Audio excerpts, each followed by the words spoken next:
Hello everyone, welcome to Booktasia. I'm Jasmine and today I'm going to be talking about my top 10 reads. I thought that my main genre, which I adored, was fantasy science fiction, but for my top 10 I think I'm more diverse in my reading than I thought I was, so that's a good sign I think. Let's get started because I've got to get through this whole big pile here.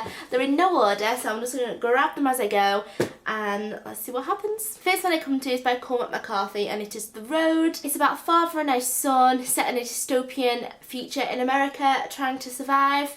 It's very gritty, very harrowing, very beautiful. The language in it is just gorgeous. It has a wonderful, wonderful film adaptation with Viggo Mortensen in it, which you should definitely take a look at as well. I think the quote on the front of this book, which I actually personally really like this cover, by the time sums it up perfectly, and it says, "A work of such terrible beauty that you will struggle to look away." It's got some themes in there which are very disturbing, certainly not suitable for a younger audience, but if you like dystopian fiction, if you like dark fiction, some gritty, something very, very moving, then this is the book for you. It devours you, this book, it really does. Next, on a similar, very positive note, is The Bell Jar by Sylvia Plath. This is a semi-autobiographical novel, obviously based on Sylvia Plath's own life. It's got feminist undertones, it's got a lot of themes to do with mental health. She's in several mental institutions and it's based in lots of spheres, so you've got the political sphere going on, you've got the tension of the Cold War. It's quite bitter, there's a bitter undertone to it. You can definitely hear Sylvia Plath's own struggles in the novel. It's not particularly joyful, it's got a quite sombre end to it, which obviously, considering Sylvia Plath's own life, is not surprising, but it's a very, very important work. I particularly love using this in essays to compare it to things like The Yellow Wallpaper. It's just a very, very powerful example of feminist literature, and one that every young woman and every young man should read. Next, we come to Game of Thrones by George R.R. Martin. I absolutely adore this. This is just up my street. If I could read books like this for my whole life, I would be a very happy lady. It's basically 7 noble families vying for power and the throne of Westeros. Has certain folklore and mythological links to Great Britain. There are dragons, there are White Walkers, which are like ice zombies in a way, but there is also some very, very important themes in here which people tend to dismiss as just either being sensationalist or used in the TV adaptation, which incidentally I adore as well, such as paedophilia, such as incest, such as necrophilia, you know, basically any taboo that you can think of. This just like knocks on the door of it and then smashes the door down. It's written from lots of different perspectives of the different characters, and similar to Lord of the Rings, they'll mention characters and you have to like stop, go back, remind yourself who that character is. Some of the names can be quite similar, but once you get into the flow, you literally will not be able to stop. Being a proud northerner, House Stark, they're known forever. I'd actually be Snow, but you know. If you guys can recommend any series for me that you think I'll enjoy, because I liked this, please, please, please do. I'm always on the lookout for a good fantasy series. The longer the better. I've not started the Wheel of Time yet, but I am going to. Oh, next, I think might have to be my favourite book of all time, and it's The Great Gatsby. Very different to the other 3. This is actually very special because it's a first edition, which is obviously my pride and joy. Look how old it is. I just adore it. And the smell, oh, it sounds like an old library in the best possible sense. It's obviously wrote by F. Scott Fitzgerald and it is set in the Roaring 20s. You follow Nick Carraway, the narrator. He's a neighbour of Jay Gatsby, the mysterious businessman, and it is chronicled over one summer. Nick gets to witness these decadent parties in the backdrop to Prohibition.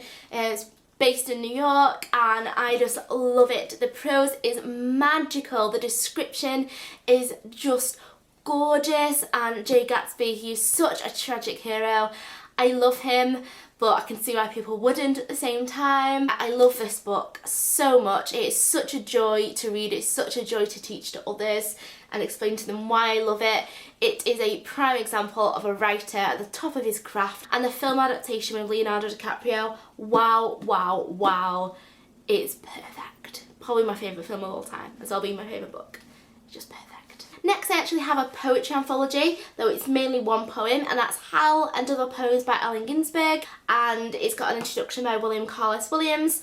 I love this poem. It is a searing social commentary. It deals with sexuality, it deals with drugs, it deals with society as a whole, really, and the gritty underground, obviously part of the Beat generation, which I adore. I actually did a satire of this for my dissertation called A Growl. I mean, just phrases like angel-headed hipsters burning with the ancient heavenly connection to the starry dynamo and the machinery of night. Oh my god. Actually, the style of the poem does remind me of F. Scott Fitzgerald's in The Great Gatsby a little bit, which is probably why I adore it. Just his use of language, it's on point.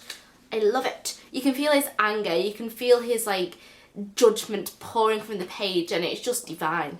It's actually subject of a long legal debate because people thought it was so obscene they tried to ban it. Of course, freedom won. It was the 50s, so you know, it probably was pretty shocking to them. Next, I have The Handmaid's Tale by Margaret Atwood. I love her books. I love how they are so different to one another. I love this one in particular because it's dystopian. It's set in America in the future, and there is an infertility crisis. And you see this happening through the perspective of one young woman who is basically a sex slave. Because she's been a mother in the past, she gets forced by the government to join a family who are infertile and basically to have sex with the male in the family, and in the hopes that she becomes pregnant. Again, you see a lot of feminist themes in here, a lot of political themes. I love books that take you into society and explore that society and society's conventions, their rules and their regulations, and why they're like that.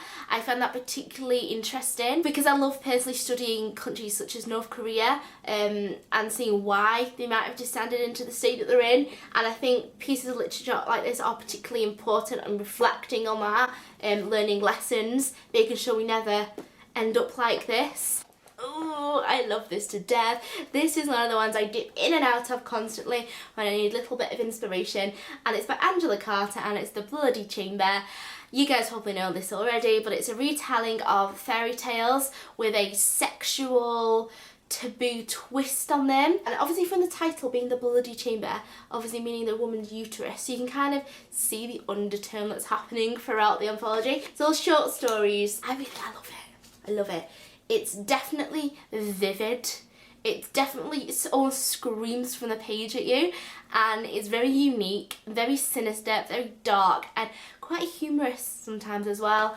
And I just love her. She can do no wrong for me. Next we have a play, and it is Waiting for Godot by Samuel Beckett. I love this. I remember first studying this at university, and most of my seminar group just being sat there and like saying like, well, nothing happens in it, and it's like, of course nothing happens in it, that's the whole point, they're waiting for Godot, and in the waiting their story is told. That's the whole concept of it. And I'm so sad I did not get to see the adaptation with Sir Ian McKellen and Sir Patrick Stewart in it. That would have been my dream, but I didn't. There's two main protagonists in this.